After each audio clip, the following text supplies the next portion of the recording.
Pharma strategy for health advancement through knowledge, technology and innovation.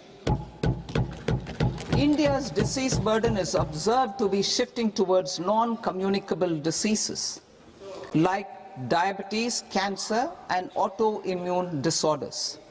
Biologic medicines are key to longevity and quality of life at affordable costs. To develop India as a global biopharma manufacturing hub,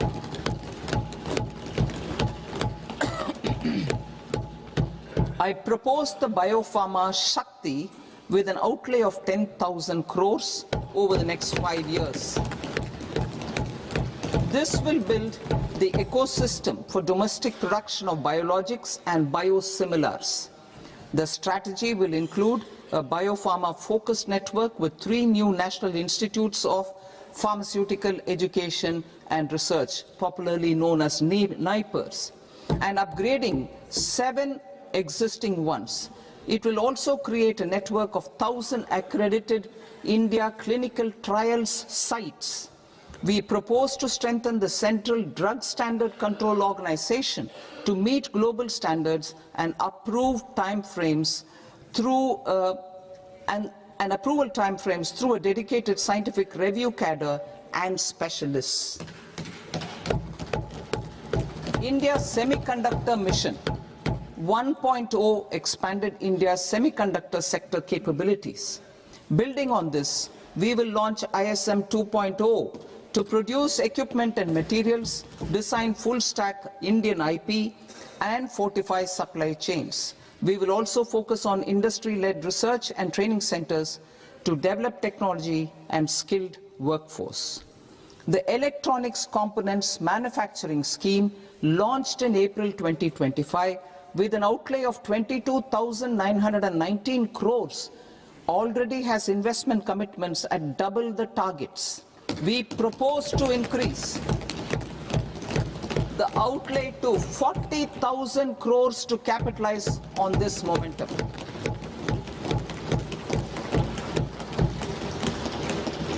A scheme for rare earth permanent magnets was launched in 2025 November. We now propose to support the mineral-rich states of Odisha, Kerala, Andhra Pradesh and Tamil Nadu to establish dedicated rare earth corridors to promote mining, processing, research and manufacturing. To enhance domestic chemical production and reduce import dependency, we will launch a scheme to support states in establishing 3 dedicated chemical parks through challenge route on a cluster-based plug-and-play model. Strong capital goods.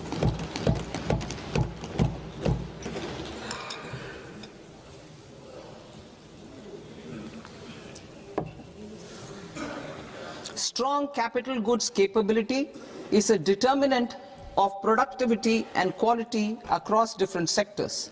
Towards building this capacity, I propose the following. High-tech tool rooms will be established by central public sector enterprises at 2 locations as digitally enabled automated service bureaus that locally design, test and manufacture high-precision components at scale and at lower cost. 2. A scheme for enhancement of construction and infrastructure equipments will be introduced to strengthen domestic manufacturing of high value and technologically advanced CIE. This can range from lifts in a multi-storied apartment or firefighting equipment in multiplexes, large or small, and to tunnel boring equipments for building metros and high-altitude roads. I also propose a scheme for container manufacturing to create a globally competitive container manufacturing ecosystem with a budgetary allocation of 10,000 crores over a 5-year period. For the labor-intensive textile sector, I propose an integrated program with 5 subparts. 1. the National Fiber Scheme for self-reliance in natural fibers, such as silk, wool and jute, man-made fibers and new age fibers. Textile expansion and employment scheme to modernize traditional clusters with capital support for machinery, technology upgradation and common testing and certification centers. 3. The National Handloom and Handicraft Program to integrate and strengthen existing schemes and ensure targeted support for weavers and artisans. Tex Eco Initiative to promote globally competitive and sustainable textiles and apparels. Samarth 2.0 to modernize the upgrade the textile skilling ecosystem through collaboration with industry and academic institutions.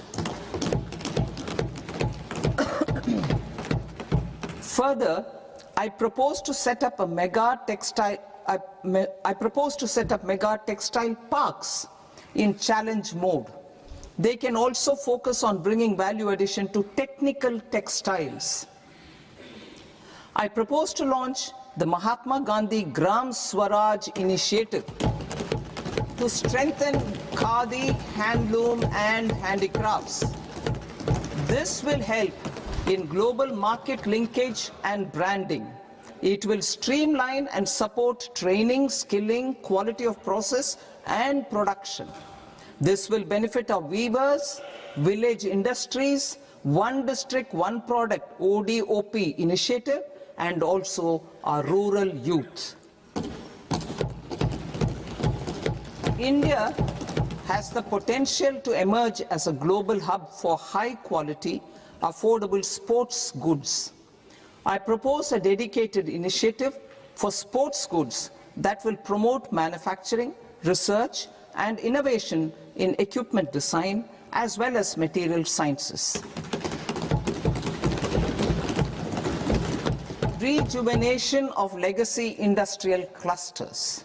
I propose to introduce a scheme to revive 200 legacy industrial clusters to improve their cost competitiveness and efficiency through infrastructure and technology upgradation.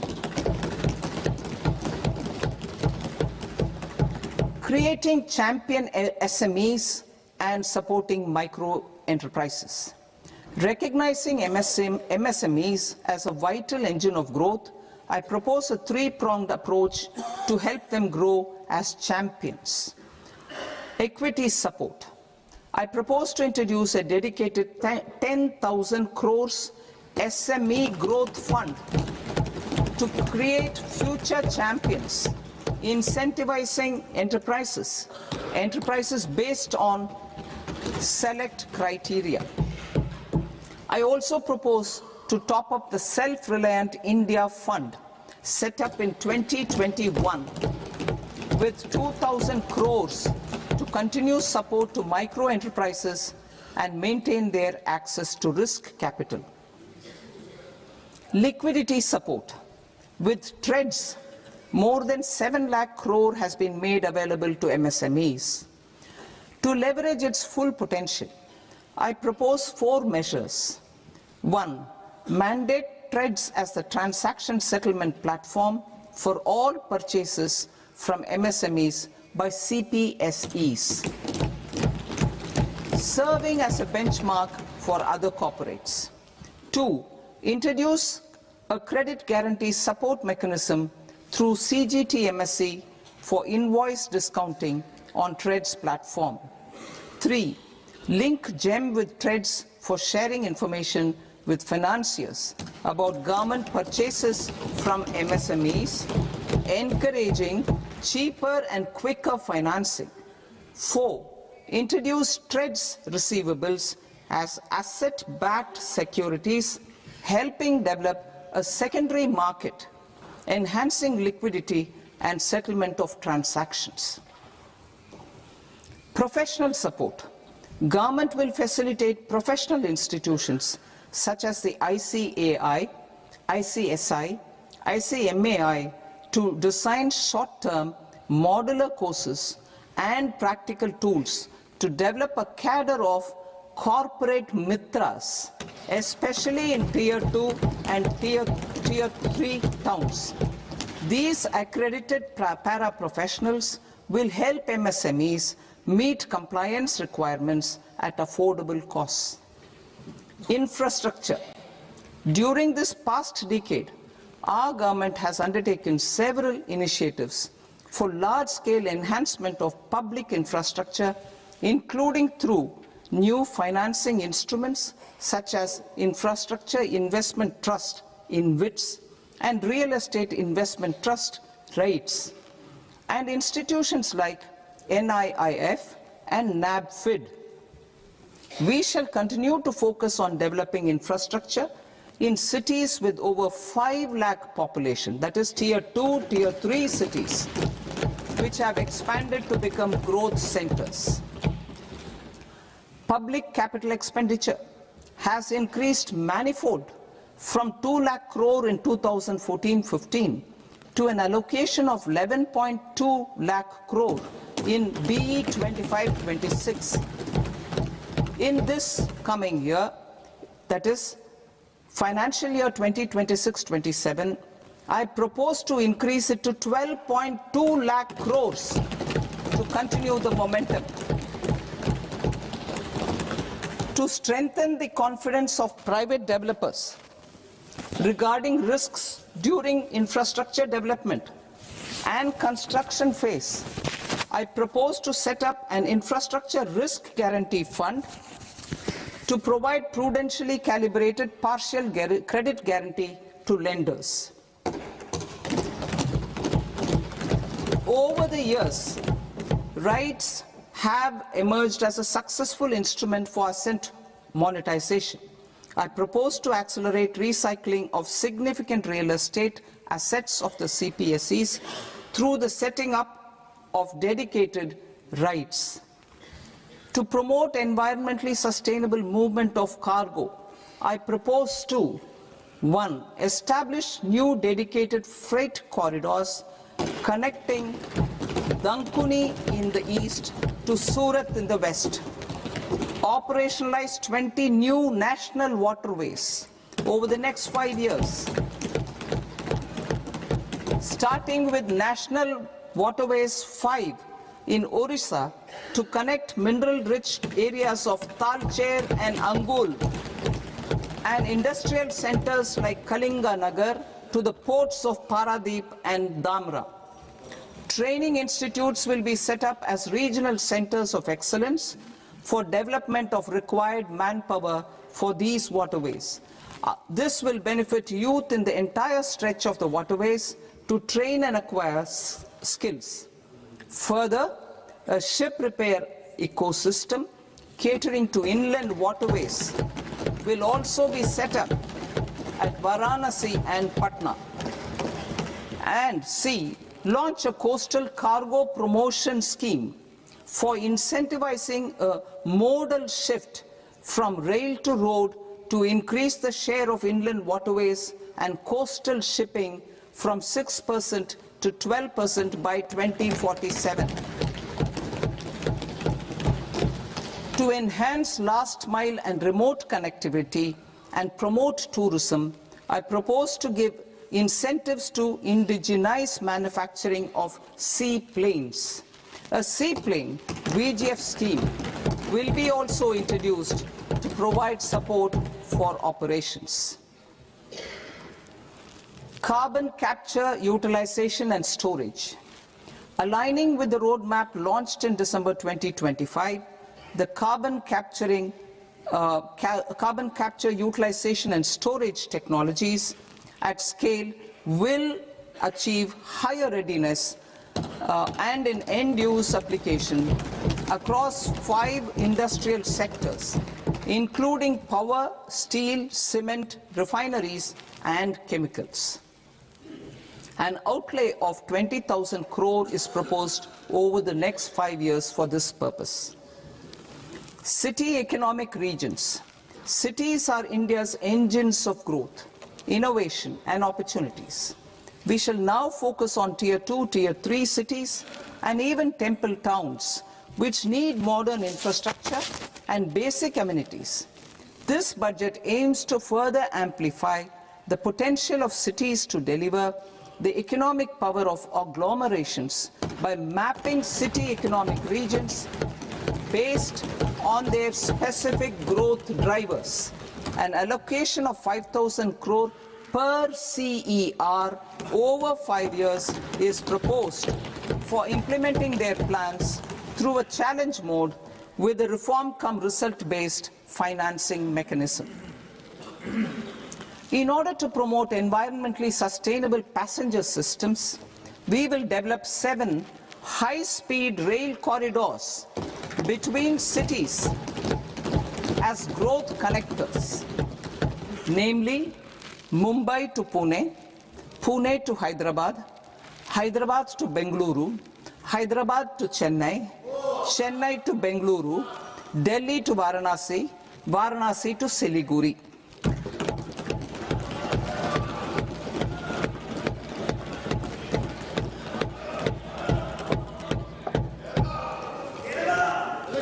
Financial sector.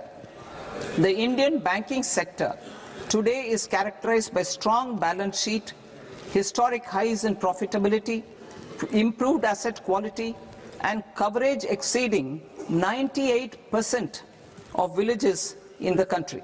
At this juncture, we are well placed to futuristically evaluate the measures needed to continue on the path of reform-led growth of this sector.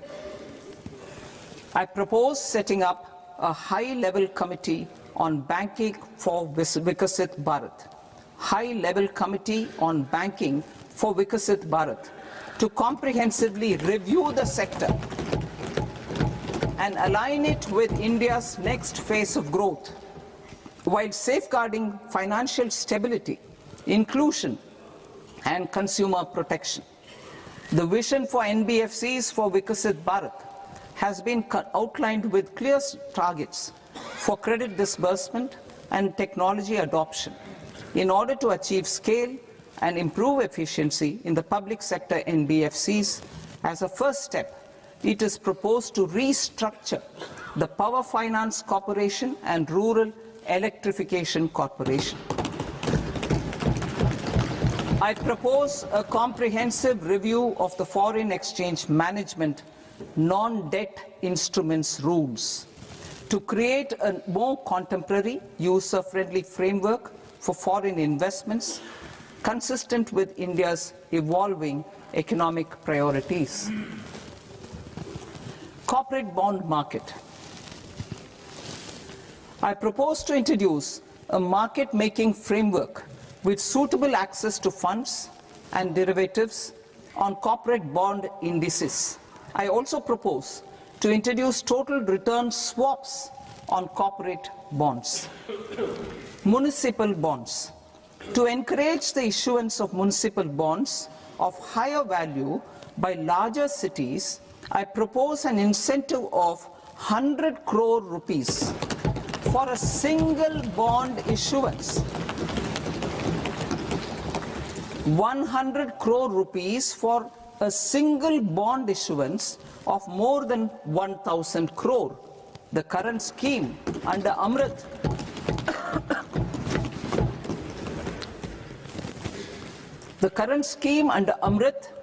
which incentivizes issuances up to 200 crores only, will also continue to support smaller and medium towns. That will also continue to support the smaller and medium towns. Ease of doing business. Individual persons resident outside India, PROI, will be permitted to invest in equity instruments of listed Indian companies through the Portfolio Investment Scheme. It is also proposed to increase the investment limit for an individual PROI under the scheme from 5% to 10%, with an overall investment limit for all individual PROIs to 24% from the current 10%. Emerging technologies including AI. 21st century is technology driven. Adoption of technology is for the benefit of all people.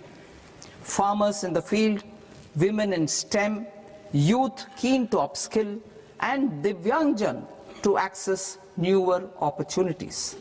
The government has taken several steps to support new technologies through AI Mission, National Quantum Mission, Anusandhan National Research Fund, and Research and Development and Innovation Fund.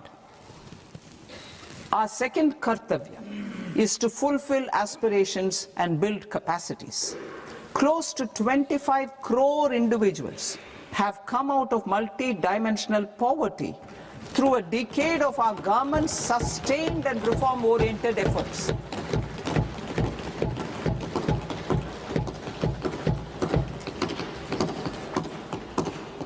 Our government has therefore decided to place a renewed emphasis on the service sector to provide a pathway to fulfilling aspirations of a youthful India with the following measures. I propose to set up a high-powered education to employment and enterprises standing committee to recommend measures that focus on services sector as a core driver of Viksit Bharat. This will make us a global leader in services with a 10% global share by 2047. The committee will prioritize areas to optimize the potential for growth, employment, and exports. They will also assess the impact of emerging technologies, including AI, on jobs and skill requirements and propose measures thereof. To create a range of skilled career pathways, a new range of skilled career pathways for our youth, I propose interventions in the following sectors. Health. Existing institutions for allied health professionals will be upgraded and new AHP institutions established in private and government sectors. This will cover 10 selected disciplines, including optometry, radiology, anesthesia, OT technology, applied psychology and behavioral health, and add 1 lakh AHPs over the next 5 years. A strong care system covering geriatric and allied care services will be built. A variety of NSQF-aligned programs will be developed to train multi-skilled caregivers, combining core care and allied skills such as wellness, yoga, and operation of medical assistive devices. In the coming year, 1.5 lakh caregivers will be trained.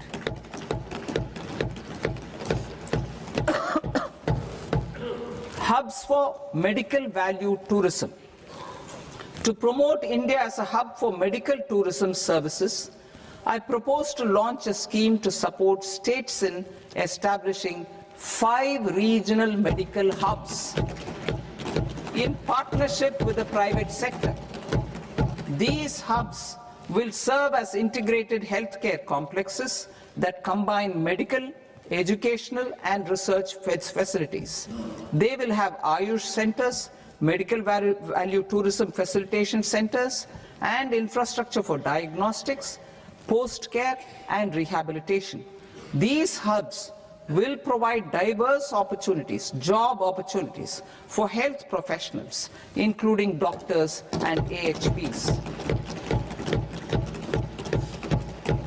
Ancient Indian yoga, already respected in several parts of the world, was given a mass global recognition when Honorable Prime Minister took it to the UN. Post-COVID, Ayurveda gained a similar global acceptance and recognition. Exporting quality Ayurveda products helps farmers who grow the herbs and youth who process the products. To meet growing global demand, a few more steps are being taken. I propose to, 1, set up 3 new All India Institutes of Ayurveda. 2. Upgrade Ayush pharmacies and drug testing labs for higher standards of certification ecosystem and make available more skilled personnel. 3. Upgrade the WHO Global Traditional Medicine Center in Jamnagar to bolster evidence-based research, training and awareness for traditional medicine. Animal husbandry. Livestock contributes to close to 16% of farm income, including of poor and marginal households. To scale up availability of veterinary professionals by more than 20,000, I propose to roll out a loan-linked capital subsidy support scheme for establishment of veterinary and para-veterinary colleges, veterinary hospitals, diagnostic laboratories, and breeding facilities in private sector. Collaboration between Indian and foreign institutions will also be facilitated. Orange economy. India's animation, visual effects, gaming and comics sector, AVGC sector, is a growing industry projected to require 2 million professionals by 2030. I propose to support the Indian Institute of Creative Technologies, Mumbai, in setting up AVGC content creator labs in 15,000 secondary schools all over the country and 500 colleges. The Indian design industry is expanding rapidly, and yet there is a shortage of Indian designers. I propose to establish, through Challenge Route, a new National Institute of Design to boost design education and development in the eastern region of India. Education. Our government will support states through Challenge Route in creating 5 university townships in the vicinity of major industrial and logistics corridors. These planned academic zones will host multiple universities, colleges and research institutions, skill centers and residential complexes. In higher education, STEM institutions, prolonged hours of study and laboratory work pose some challenges for girl students. Through VGF, Viability Gap Funding and capital support, 1 girls' hostel will be established in every district.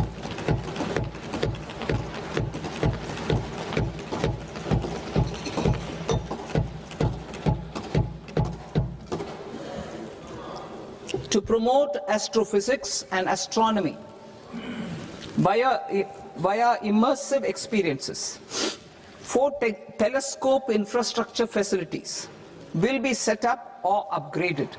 The National Large Solar Telescope, the National Large Optical Infrared Telescope, the Himalayan Chandra Telescope, and the Cosmos 2 Planetarium.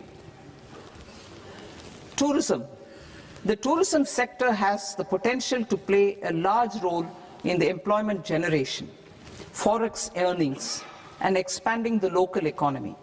I propose to set up a National Institute of Hospitality by upgrading the existing National Council for Hotel Management and Catering Technology. It will function as a bridge between academia, industry, and government. I also propose a pilot scheme for upskilling 10,000 guides in 20 iconic tourist sites through a standardized, high-quality, 12-week training course in hybrid mode in collaboration with the Indian Institute of Management. A national destination digital knowledge grid will be established to digitally document all places of significance, cultural, spiritual, and heritage. This initiative will create a new ecosystem of jobs for local researchers, historians, content creators, and technology partners. India has the potential and opportunity to offer world-class trekking and hiking experience. We will develop ecologically sustainable mountain trails in Himachal Pradesh, Uttarakhand, and Jammu Kashmir.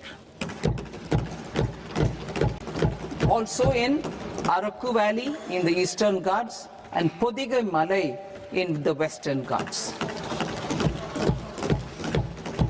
Turtle trails along key nesting sites in the coastal areas of Odisha, Karnataka, and Kerala.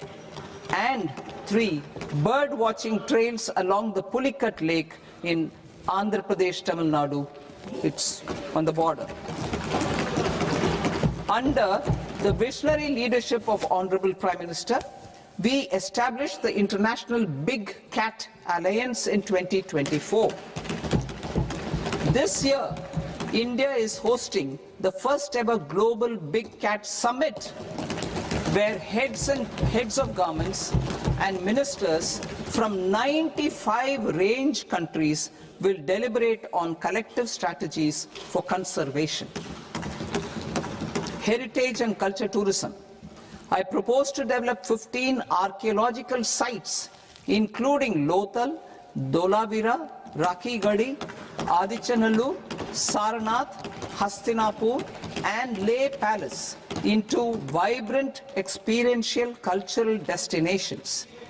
Excavated landscapes will be open to the public through curated walkways.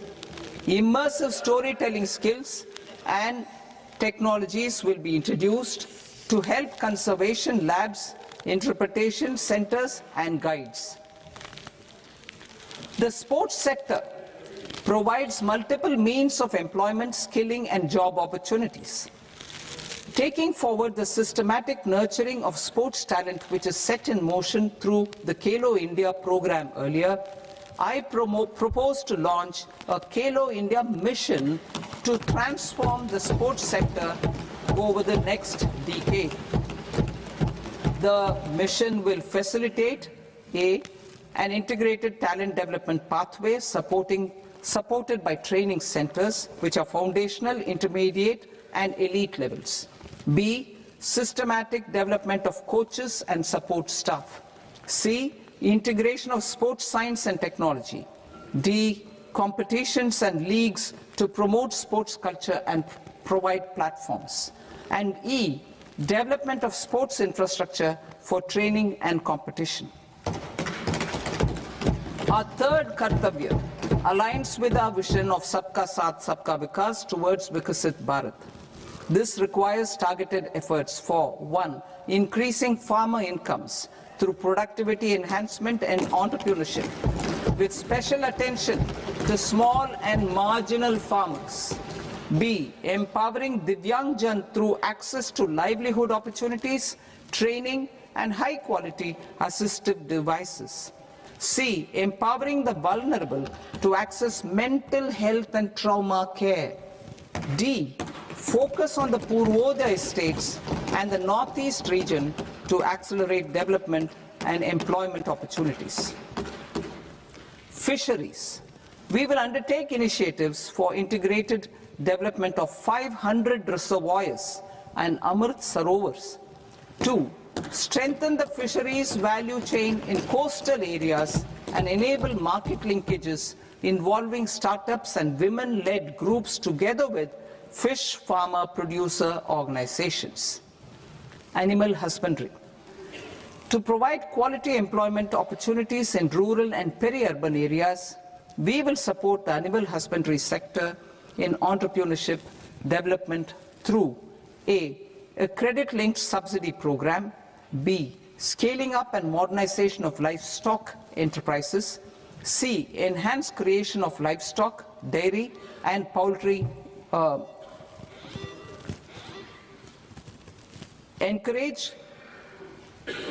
read that again. Enhance creation of livestock, dairy and poultry focused integrated value chains. And D. Encourage creation of livestock farmer producer organizations. High value agriculture. To diversify farm outputs, increase productivity, enhance farmers' incomes, and create new employment opportunities, we will support high-value crops such as coconut, sandalwood, cocoa, cashew in the coastal areas, agar trees in northeast, and nuts such as almonds, walnuts, and pine nuts in our hilly regions. These, all of them, will be supported. India is the world's largest producer of coconuts.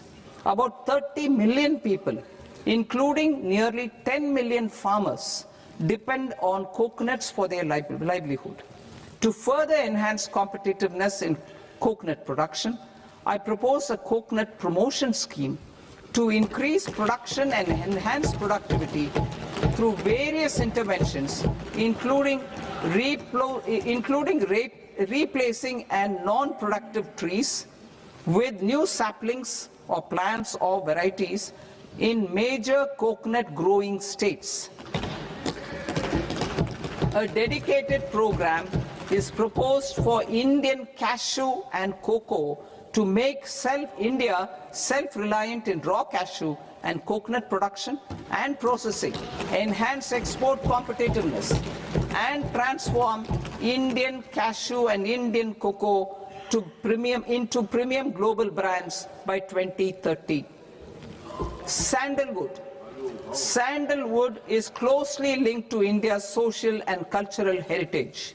Our government will partner with state governments to promote focused cultivation and post-harvest processing to restore the glory of the Indian sandalwood ecosystem, to rejuvenate old, low-yielding orchards, and expand high-density cultivation of walnuts, almonds, and pine nuts. We will support a dedicated program to enhance farmer incomes and in bringing value addition by engaging youth. Bharat Vistar, that is virtually integrated system to access agricultural resources. I propose to launch Bharat Vistar, a multilingual AI tool that shall integrate the AgriStack portals and the ICAR package on agricultural practices with AI systems.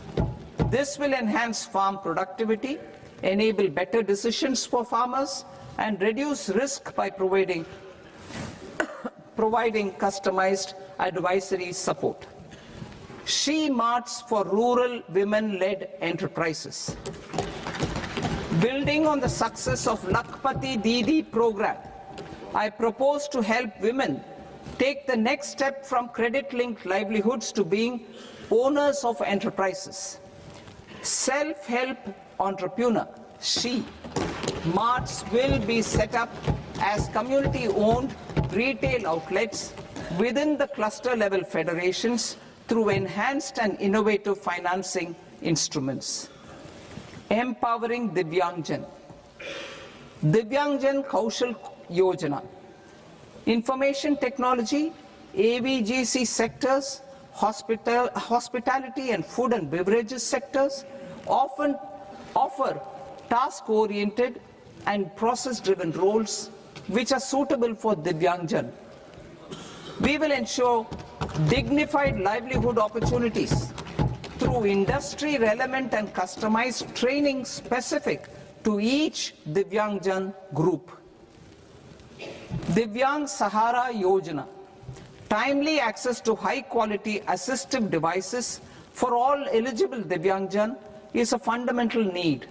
I propose to 1. Support the Artificial Limbs Manufacturing Corporation of India, ALIMCO, to set up and to scale up production of assistive devices, invest in R&D and AI integration, strengthen PM Divyasha Kendras, and support setting up of assistive technology marts as modern retail style centers where Divyangjan and senior citizens can see, try and purchase assistive products. Reaffirming our commitment to mental health and trauma care. There are no national institutes for mental health care in North India. We will therefore set up a NIMHANS 2 and also upgrade national mental health institutes in Ranchi and in Tezpur as regional apex institutions. Emergencies expose families, particularly the poor and vulnerable, to unexpected expenditure. We will strengthen and increase these capacities by 50% in district hospitals by establishing emergency and trauma care centers. Focus on Purvodaya states and northeastern regions. Purvodaya, I propose the development of an integrated East Coast industrial corridor with a well-connected node at Durgapur, creation of 5 tourism destinations in 5 Purvodaya states, and the provision of 4,000 e-buses. Buddhist sites in northeastern region. The northeastern region is a civilizational confluence of Theravada and Mahayana or Vajrayana traditions. I propose to launch a scheme for development of Buddhist circuits in Arunachal Pradesh, Sikkim, Assam, Manipur, Mizoram and Tripura. The scheme will cover preservation of temples and monasteries, pilgrimage interpretation centers, connectivity and pilgrim amenities. 16th Finance Commission. On 17th November 2025, the 16th Finance Commission submitted its report to the President. As mandated under Article 281 of the Constitution, the government is to lay the report along with the explanatory memorandum on the action taken report on the recommendations of the Commission in Parliament, which, Sir, Honourable Speaker, you've allowed me to do at the commencement of this session. The government has accepted the recommendation of the Commission to retain the vertical share of devolution at 41%. As recommended by the Commission, I have provided 1.4 lakh crores of rupees to the states for the year 2026-2027 as Finance Commission grants. These include rural and urban local body and disaster management grants. Fiscal consolidation. Government has been delivering on our fiscal commitments consistently without compromising on social needs. To strive towards accepted standards of fiscal management in Budget 25-26, I had indicated that the central government would target reaching a debt to GDP ratio of 50 plus or minus 1% by 2030-31. In line with this, the debt to GDP ratio is estimated to be 55.6% of GDP in BE 26-27, compared to 56.1% of GDP in RE 25-26. A declining debt to GDP ratio will gradually free up resources for priority sector lending and expenditure by reducing the outgo on interest payments. One of the main operational instruments for debt targeting is the fiscal deficit. I am happy to inform this august House that I fulfilled my commitment made in 2021-2022 to reduce fiscal deficit below 4.5% of GDP by 25-26. In RE 25-26, the fiscal deficit has been estimated at par with BE of 2025-26 at 4.4% of GDP. In line with the new fiscal prudence path of debt consolidation, the fiscal deficit in BE 26-27 is estimated to be 4.3% of the GDP.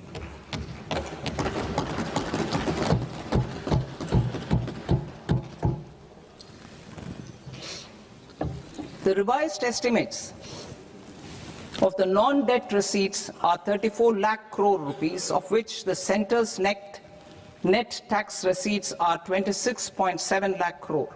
The revised estimate of the total expenditure is 49.6 lakh crore rupees, of which the capital expenditure is about 11 lakh crores. Budget estimates 2026 to 2027.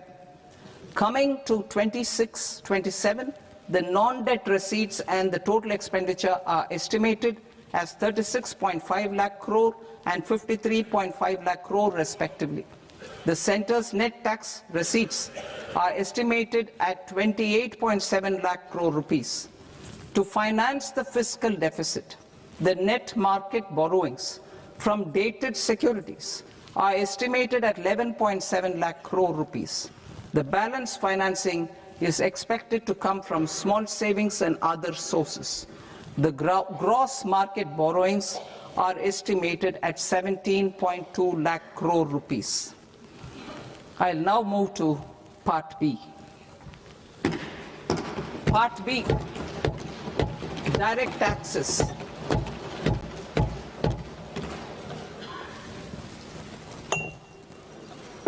Honorable Speaker, sir, I now present my proposals on direct taxes. New Income Tax Act. In July 2024, I announced a comprehensive review of the Income Tax Act 1961. This was completed in a record time, and the Income Tax Act 2025 will come into effect from 1st April 2026. The simplified income tax rules and forms will be notified shortly, giving adequate time to taxpayers to acquaint themselves with its requirements.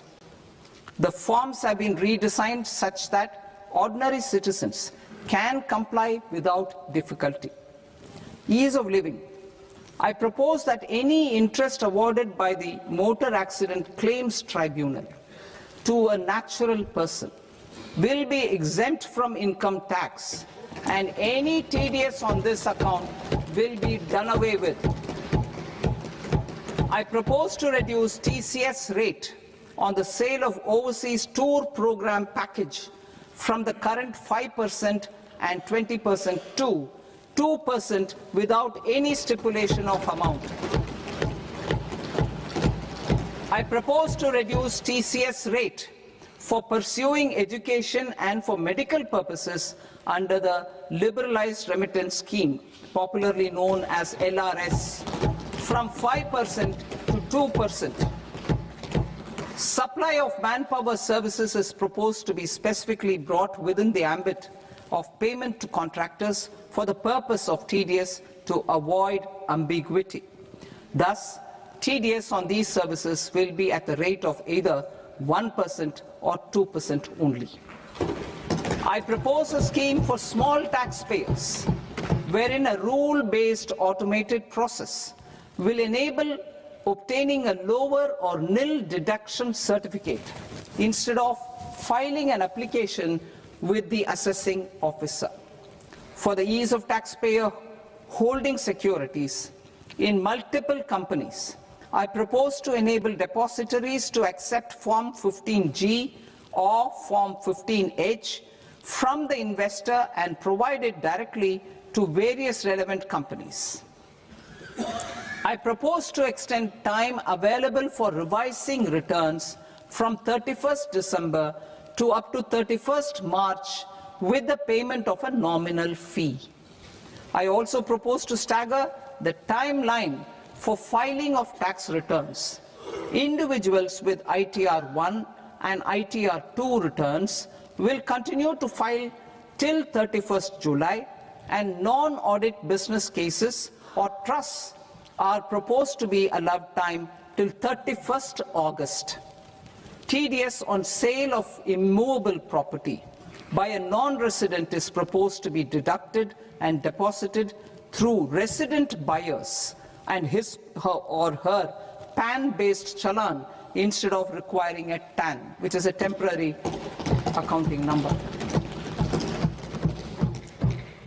To address practical issues of small taxpayers like students, young professionals, tech employees, relocated NRIs, and such others, I propose to introduce a one-time 6-month foreign asset disclosure scheme for these taxpayers to disclose income or assets below a certain size. This scheme would be applicable for two categories of taxpayers, namely, A, who did not disclose their overseas income or assets, and B, who disclosed their overseas income and or paid due tax but could not declare the asset acquired. For category A, the limit of undisclosed income or asset is proposed to be up to 1 crore rupees. They need to pay 30% of fair market value of asset or 30% of undisclosed income as tax and 30% as additional income tax in lieu of penalty, and would thereby get immunity from prosecution. For category B, asset value is proposed to be up to 5 crore rupees. Here, immunity from both penalty and prosecution will be available with a payment of fee of 1 lakh rupees. Rationalizing penalty and prosecution. Multiplicity of proceedings are hindrance to the ease of doing business. I propose to integrate assessment and penalty proceedings by way of a common order for both. There will be no interest liability on the taxpayer on the penalty amount for the period of appeal before the first appellate authority, irrespective of the outcome of appeal process. Further,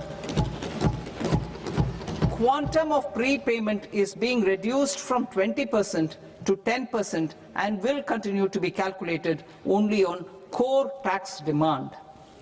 As an additional measure for reducing litigation, I propose to allow taxpayers to update their returns even after reassessment proceedings have been initiated, and an additional 10% tax rate over and above the rate applicable for the relevant year. The assessing officer will then use only this updated return in his proceedings.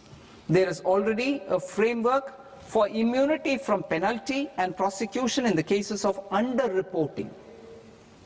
I propose to apply this framework for immunity to misreporting too.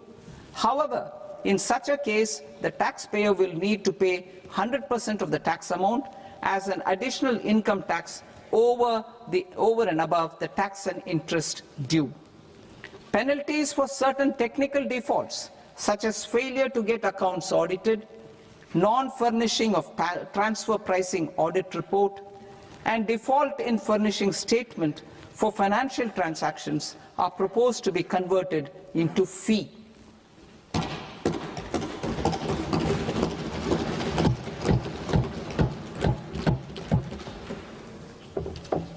I propose to rationalize prosecution framework under Income Tax Act while maintaining a careful balance for deterrence in some serious offence. Non-production of books of account and documents and requirement of TDS payment where payment is made in kind are being decriminalized. Further, minor offences will attract fine only. The remaining prosecutions will be graded commensurate with the quantum of offence. They will entail only simple imprisonment with maximum imprisonment reduced to 2 years and power to courts to convert even those into fines. There is no penalty. There is no penalty presently for non-disclosure of non-immovable foreign assets with aggregate value less than 20 lakh rupees. I propose to also provide them with immunity from prosecution with retrospective effect from 1/10/2024.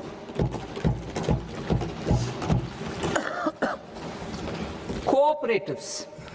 Deduction is already allowed to a primary cooperative society engaged in supplying milk, oilseeds, fruits or vegetables raised or grown by its members. I propose to extend this deduction to also include supply of cattle feed and cotton seed produced by its members. I propose to allow inter-cooperative society dividend income as deduction under the new tax regime to the extent it is further distributed to its members. I further propose to allow exemption for a period of 3 years to dividend income received by a notified national cooperative federation on their investments made in companies up to 31/1/2026. This exemption would be allowed only for dividends further distributed to its member cooperatives. Supporting IT sector as India's growth engine. India is a global leader in software development services, IT-enabled services, knowledge process outsourcing services, and contract R&D services relating to software development. These businesses and their segments are quite interconnected with each other. All these services are proposed to be clubbed under a single category of information technology services with a common safe harbor margin of 15.5% applicable to all. The threshold for availing safe harbor for IT services is being enhanced substantially from 300 crore rupees to 2,000 crore rupees. Safe harbor for IT services shall be approved by an automated rule-driven process without any need for tax officer to examine and accept the application. Once applied by an IT services company, the same safe harbor can be continued for a period of 5 years at a stretch at its choice. For IT services companies who want to conclude advanced pricing agreement, APA, I propose to fast-track unilateral APA process for IT services and endeavor to conclude it within a period of 2 years. The period of 2 years can be extended by a further period of 6 months on taxpayers' request. I propose to extend the facility of modified returns available to the entity entering APA to its associated entities also. Attracting global business and investment. Recognizing the need to enable critical infrastructure and boost investment in data centers, I propose to provide tax holiday till 2047 to any foreign company that provides cloud services to customers globally by using data center services from India. It will, however, need to provide services to Indian customers through an Indian reseller entity.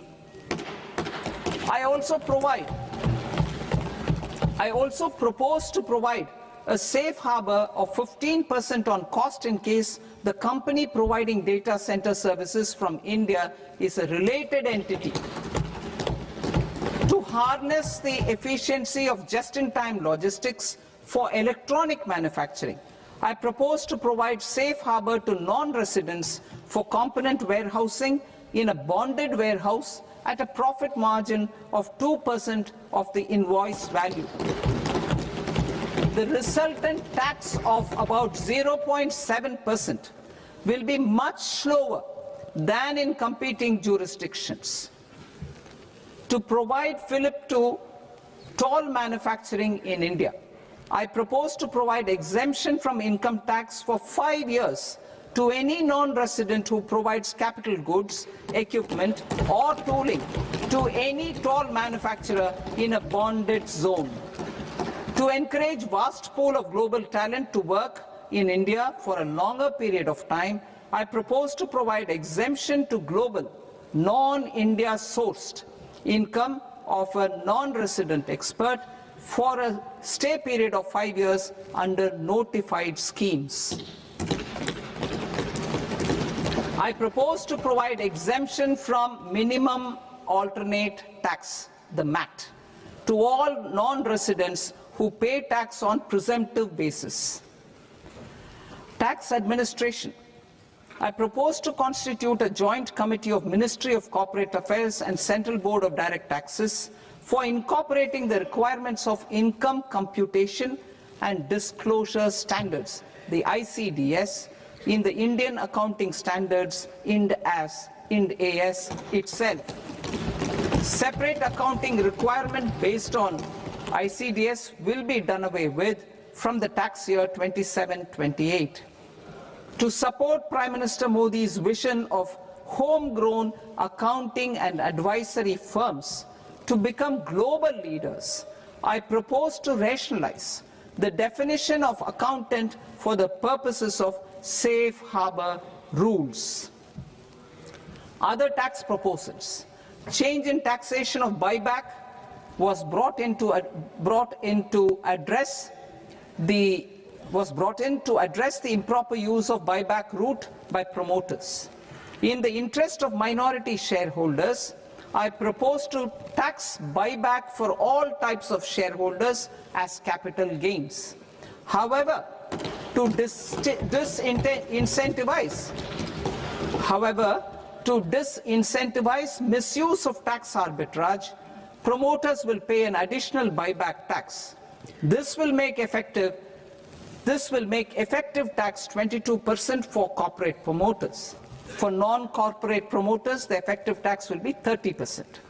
TCS rate for sellers of specific goods, namely alcoholic liquor, scrap and minerals, will be rationalized to 2%, and that on tendu leaves will be reduced from 5% to 2%. I propose to raise the STT on futures to 0.05% from the present 0.02%. STT on options premium and exercise of options are both proposed to be raised to 0.15% from the present rate of 0.1% and 0.125% respectively. We reformed the taxation landscape for corporates in 2019 by providing them a simplified regime with lower tax rate so that they could productively focus on business rather than on claim of deductions and exemptions. To encourage companies to shift to the new regime, set off of brought forward MAT credit, minimum alternate tax credit, is proposed to be allowed to companies only in the new regime. Set off using available MAT credit is proposed to be allowed to an extent of 1/4 of the tax liability in the new regime. MAT is proposed to be made final tax, so there will be no further credit accumulation from 1st April 2026. In line with this change, the rate of final tax is being reduced to 14% from the current MAT rate of 15%. The brought forward MAT credit of taxpayers accumulated till 30th March 2026 will continue to be available to them for set-off as above. Indirect taxes. I shall now take up proposals related to indirect taxes. My proposals for customs and central excise aim to further simplify the tariff structure, support domestic manufacturing, promote export competitiveness, and correct inversion in duty. To continue weeding out long-continuing customs duty exemptions, I propose to remove certain exemptions on items which are being manufactured in India or where the imports are negligible.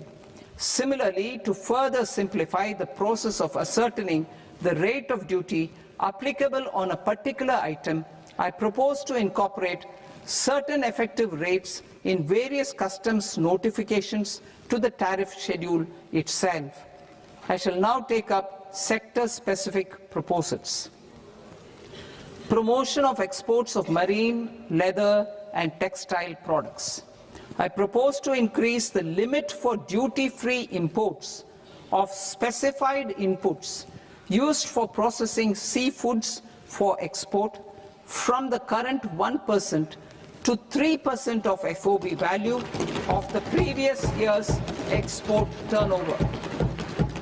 I also propose to allow duty-free imports of specified inputs, which is currently available for exports of leather or synthetic footwear, to exports of shoe uppers as well.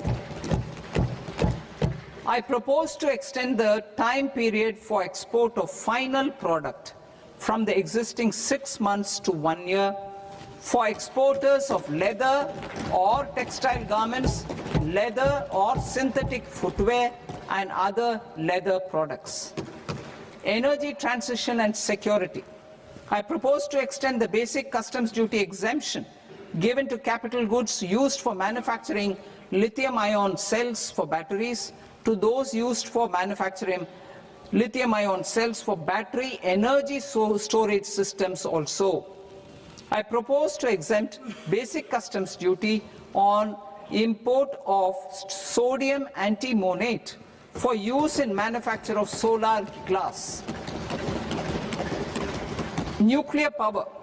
I propose to extend the existing basic customs duty exemption on imports of goods required for nuclear power projects till the year 2035 and expand it for all nuclear plants irrespective of their capacity. Critical minerals.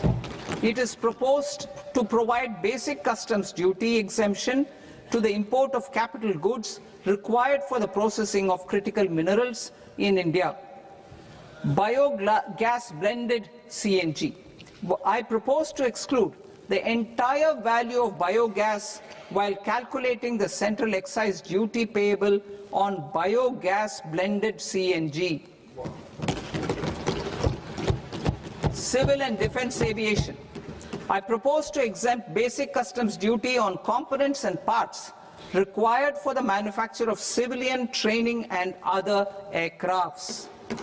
It is proposed to exempt basic customs duty on raw materials imported for the manufacture of parts of aircraft to be used in maintenance, repair, or overall requirements by units in the defense sector. Electronics. To deepen value addition in the consumer electronics sector, I propose to exempt basic customs duty on specified parts used in the manufacture of microwave ovens. Special economic zone. To address the concerns arising about utilization of capacity by manufacturing units in the special economic zones due to global trade disruptions, I propose as a special one-time measure to facilitate sales by eligible manufacturing units in SEZs to the domestic tariff area at concessional rates of duty. The quantity of such sales will be limited to a prescribed proportion of their exports. Necessary regulatory changes will be undertaken to operationalize the measures while ensuring level playing field for the units working in the DTA. Ease of living. To rationalize the customs duty structure for goods imported for personal use, I propose to reduce the tariff rate on all dutiable goods imported for personal use from 20% to 10%. To provide relief to patients, particularly those suffering from cancer, I propose to exempt basic customs duty on 17 drugs or medicines. I propose also to add 7 more rare diseases for the purposes of exempting import duties on personal imports of drugs, medicines, and food for special medical purposes used in their treatment. Customs process. India's role and share in the global trade is poised for a major leap in line with our ambition and journey towards Vikasit Bharat. In this regard, I propose many measures for custom processes to have minimal intervention for smoother and faster movement of goods and greater certainty to the trade. Trust-based systems. I propose to enhance duty deferral period for Tier 2 and Tier 3 authorized economic operators, known as AEOs, from 15 days to 30 days. I propose to provide eligible manufacturer importers the same duty deferral facility. This should encourage them to get themselves accredited as a full-fledged Tier 3 AEO in due course. To provide greater certainty and for better business planning, I propose to extend validity period of advance ruling binding on customs from the present 3 years to 5 years. In the spirit of the whole of government approach,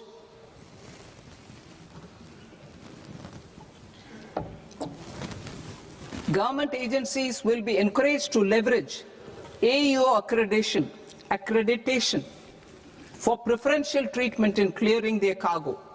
Regular importers with trusted long-standing supply chains will be recognized in the risk system so that the need for verification of their cargo every time can be minimized.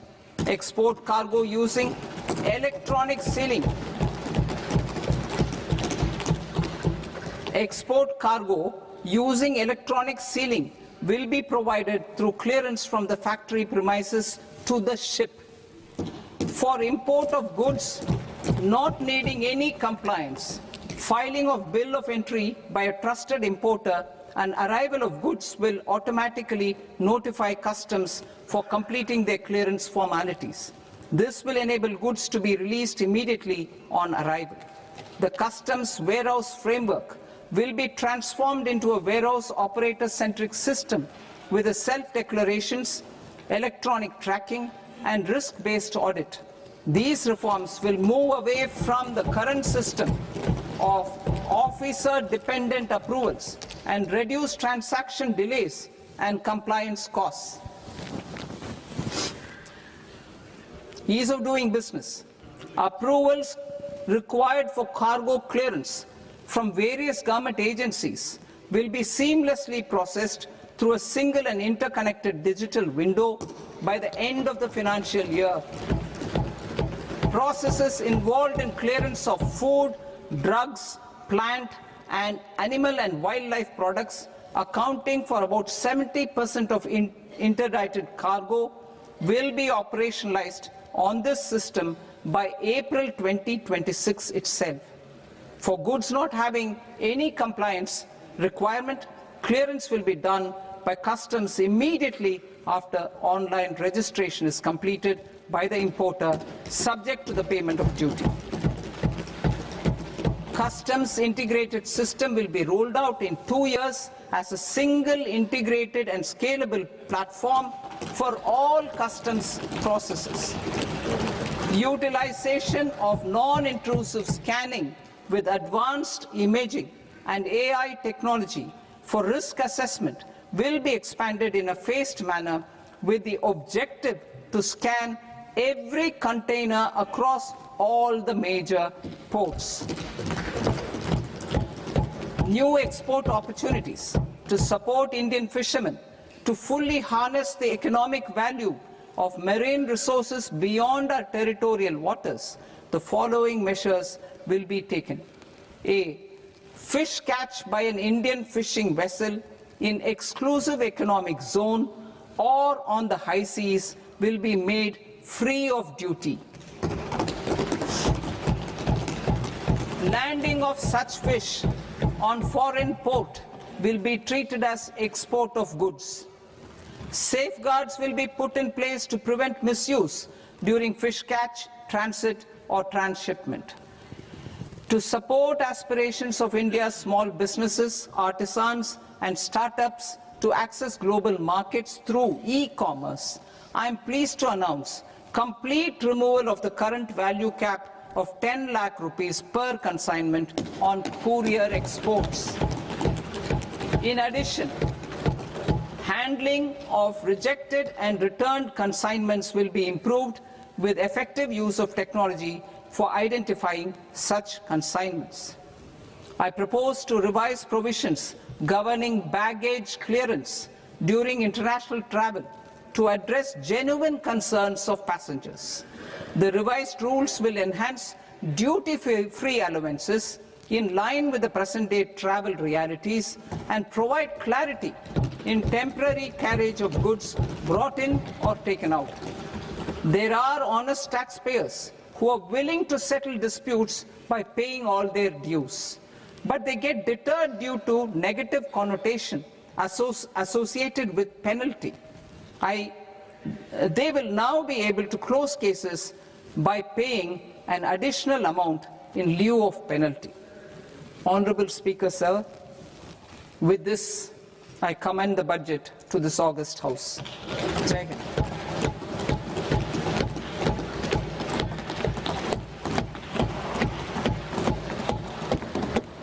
One and a half hours. Item number 3 माननीय वित्त मंत्री जी।